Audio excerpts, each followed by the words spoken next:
چنان سوالای ابلهانه میتن، چنان سبحان الله یک گپ سه بار میفهمونیش با همون را مایده کرده با ایسری نو پرسیدن میگیره. ای برادر ممکن تو به حضور باشی، ما وقت نداریم از برای خدا، یا من تو پاییم یا تو پای.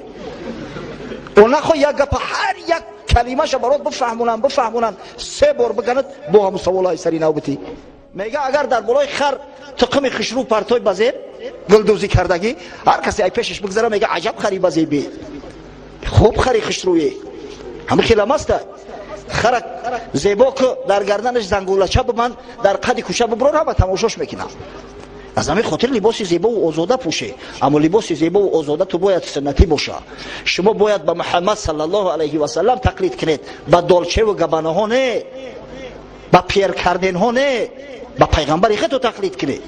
لباس تازه و آزاده و خوشرو پوشه و سنتی باشه.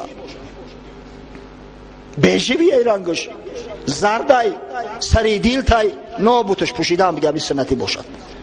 پس سوال بچه ها آداب داره، خواهش میکنم همه آداب رعایت کنی، آدابی سوال کردن رعایت کنی. زمانهای پیش هیچ یک زنگ تلفنت رد نمیکردم، همش همه برداشتم پای در پای. اما امروزا دیگه عصب ما خراب کردیم. چنان سوالای ابلهانه میتن، چنان سبحان الله یک گپ سه بار میفهمونیش با همون را مایده کرده با ایسری نو پرسیدن میگیره. ای برادر ممکن تو به حضور باشی، ما وقت نداریم از برای خدا، یا من تو پاییم یا تو پای. و نخواه یک گپ هر یک کلمه‌ش برات بفهمونن سه بار بگنت با هم سوالای سری نو بتی. پس آداب سوال از حضرت جبرئیل علیه السلام با آموزه. حضرت گفت یا رسول الله اخبرنی عن الاسلام، ای حبیب خدا، ای پیغمبر خدا، از اسلام مرا آگاه کن. چقدر کوتاه اما در برابر خود نگاه کنه که این اسلام یک مفهومی وسیع است. یک سوال شامل داد با آدابانه، گپ زیاد نگفت. اصلا همین لقلقی بیهوده در کار نیست. بچه‌ها بسیار گپ زدن عادت نکنید، با کم گفتن فکر خودتون بیان کردن یاد بگیره. خدای تعالی وقتی که جنت وصف میکنه میگه در جنت لغو نیست، لا یسمع فیها لغوا، نمیشنوه در اونجا میگه گپی لغو، گپی بیهوده. گپی بیهوده عمر انسان از ضایع میکند. همه گپی لقلقی بیهوده باشد عمر از ضایع میکنه. از همین خاطر بزرگان میگن که اگر گپی خیر گفتن نمیتونی خاموش باش. همون خاموشیت هم ادب است، خاموشیت هم عبادت است. پیغمبر خدا صلی الله علیه و سلم گفت الا اخبرکم بایسر العباده و اهونها علی البدن، شما را آگاه سازم از سبکترین عبادت ها که بر بدن شما هیچ مشکلی حاصل نمی سازد. گفتم بله یا رسول الله. حضرت گفت الصمت و حسن الخلق، سبکترین عبادت ها دو چیز است، یکی خاموشی، دوم اخلاق حسنه. ببینید خاموشی را رسول الله صلی الله علیه و سلم عبادت خواند. در حدیث امام بخاری آمده است، از حضرت ابو هریره روایت میکند که پیامبر خدا صلی الله علیه و سلم فرمود من کان یؤمن بالله والیوم الاخر فلیقل خیرا او لیصمت. هر کسی که ایمان به خدا و به روز آخرت دارد پس باید یا گپی خیر بگه، گپی خوب بگه، یا خاموش ایستد. فلیقل خیرا او لیصمت. خاموش ایستادن هم ببینید عبادت است. گپی خوب گفتن نمیتونی خاموش باش، دهنت پوش. خداوند ما را دو گوش داده است، یک زبان، تا اینکه بسیارتر گوش کنیم.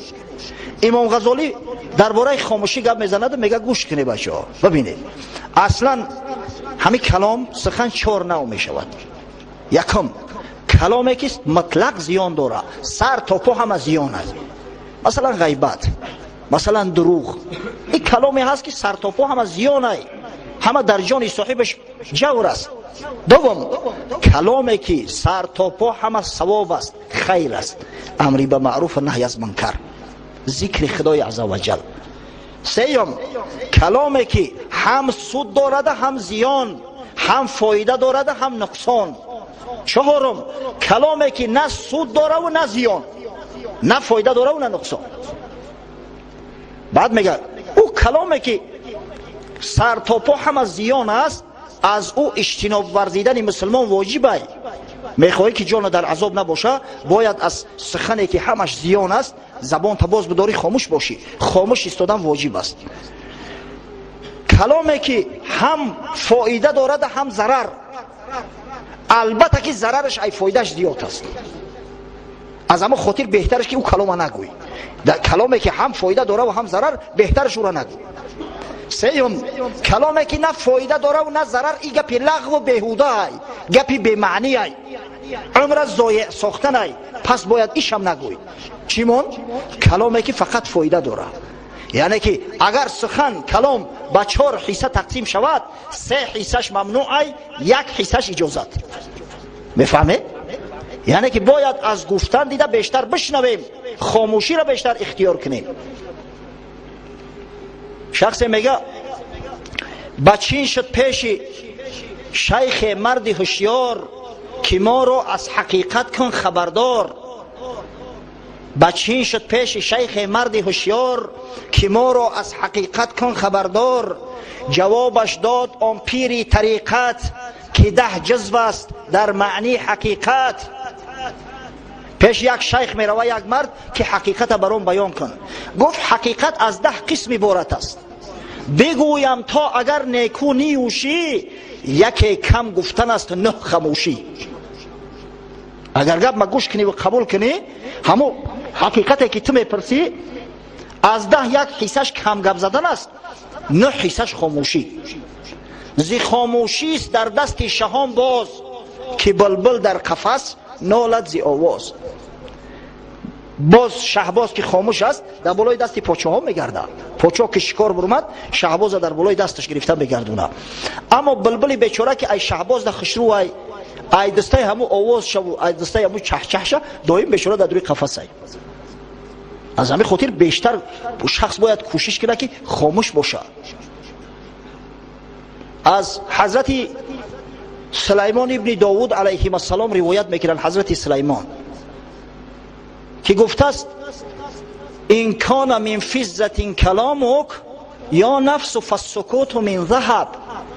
اگر سخن تو ای مرد مثل نقره خام هم که باشه، مثل نقره درخشان قیمت بها هم که باشه، سکوت طلا است، خاموش ایستادن طلا است. آداب یعنی خاموش ایستادن باید یاد بگیریم.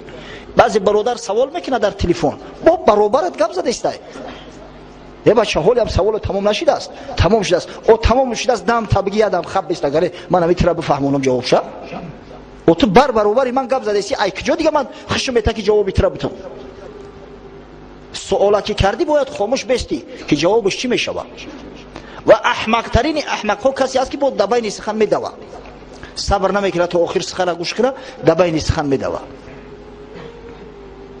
یک روز در یوان مهمان شده، یک برادر حاجی بحردینی برادر مدعوت میکرده بود، یک معرکه بود. یک برادری حاجی خدا عمرش دراز کنه نامش نمیگیرم، سال 2006 همراه مو در حج بود. ملاهای از امی دهنی در ایستاده است، افتمد واری سوال میتن با یک سوالایی که بسیار سوالهای فراگیر مفهوم عمیق داشته. ایمان چیست؟ اسلام چیست؟ عقل بالا است یا علم؟ این تری سوالا ببینید. با همین نوعیتش سر کرده که سوال دیگه میشه میتن، اوش دالی خلاص نکرده که سوال سیم. ای مردک تو کلای گندش خود دقیقه چق داری، یک دم صبر کن. آخه این سوالای تو میتی هر کدام این چند ساعت وقت طلب داره. تو لو عقل مون که همین به طریق مختصر برات بیانش کنن. نشانه حماقت انسان وقت ظاهر میگرده که طاقت نداشته باشه، صبر نداشته باشه که یک شخص سخن کلامش خلاص کنه و در بین دیگه بدوه. حضرت شیخ سعدی فرموده است سخن را سر است ای خیرتمند بون، نیاور سخن در میانی سخن. گپ اول داره و آخر داره، در میانی گپ ندو. سخن را سر است ای خیرتمند بون، نیاور سخن در میان سخن. خداوندی تدبیر و فرهنگ و هوش، نگوید سخن تا نبیند خموش. آدمی به عقل و به تدبیر تا طرف مقابل خاموش نایستد سخن نمیگه. حقیقتا بعضی طرف مقابل است که جونمر نه نقطه داره نه ویرگول، همین ترس کرده گفتن میگیره. اما به هر حال و وجه اندک صبر کردن در کن. هم یگان جا اندک دکه خورد پیش پای خورد بعد گپ بگو، در بین گپش ندو. این از روی آداب و از روی عقل نیست. اصلا چرا درباره سخن قدر زیاد میگیم؟ زیرا سخن بسیار مهم است. بهترین گوهر گنجینه هستی سخن است. سخن ار جان نبود مرده چرا خاموش است؟ این سخن که جان نباشه مرده برای چی گپ نمیزنه؟ انسان با سخنش دانسته می شود. کمال عقل انسان یا بی عقلی انسان با سخن گفتنش دانسته می شود. حضرت میرزا صاحب تبریزی بسیار شاعری با قوت، یک عالم شرعی هم بود. گفته است در سخن گفتن خطای جاهلان پیدا شود، تیر کج چون از کمان بیرون رود رسوا شود. جاهل مرد وقتی که سخن اثر کرد میفهمی کیه. همین تیر اگر کجله باشه و از کمان زدیش بعد معلوم میشه که چی به دستی. حضرت بیدل فکر میرزا صاحب اندکی تقویه داد، باز زیباتر کرده. گفت در سخن گفتن خطای جاهلان پیدا شود یا بی‌تمیزی های مردم از سخن پیدا شود، پیسته بی مغز اگر لب وا کند رسوا شود. از همین خاطر بهترش خاموش باشی، بسیار گپ نزنی. شیخ سعدی روایت میکند که یک مرد فرزندش برد پیش عالما تعلیم علم داد، صاحب علم شد، اما جوانی به تجربه بود. حالی در معرکه میآید عالما گپ میزنند این خاموش است. یک روز در خانه مزاحمتش کرد که پسر جان آخی ترم علم خوندای، همون چیزای خوندگی تا کم کم بگو همین مردم بفهمن که ترم میدونی. گفت پدر جان من میترسم که با یگان سوال میتن که نمیدونم، شرمنده میشم. از اون بهتر نیست که خاموش بستم. مرد پنهان بود به زیر زبان، تا نگوید سخن ندانندش. نه گوید لبیب خوانندش، زیشت گوید سفه دانندش. مرد در زیر زبانش نهفته. یک روایت، یک خبر حضرت علی رسیده است که گفت المرء مخبوء تحت لسانه. مرد پنهان است، پوشیده است در پشت زبانش، در زیر زبانش. مرد پنهان بود به زیر زبان، تا نگوید سخن ندانندش. نه گوید لبیب خوانندش. گپی خوب که گفت میگن این مدام به عقل بود است، دانشمند بود است. زیشت گوید سفه خوانندش. نه که اگر گپای احمقانه گفت، گپای بی تمیزی گفت، بی معنی گفت، در اون صورت میگن این احمق بود است، این بی عقل بی فراست بود است. همین خاموشی با خود یک شوکت داره، یک شکوه داره. دیده ای که اگر یک جا اگر یک کس خاموش باشه خیلی آدم در اندیشه میغلطه که این چی کسه.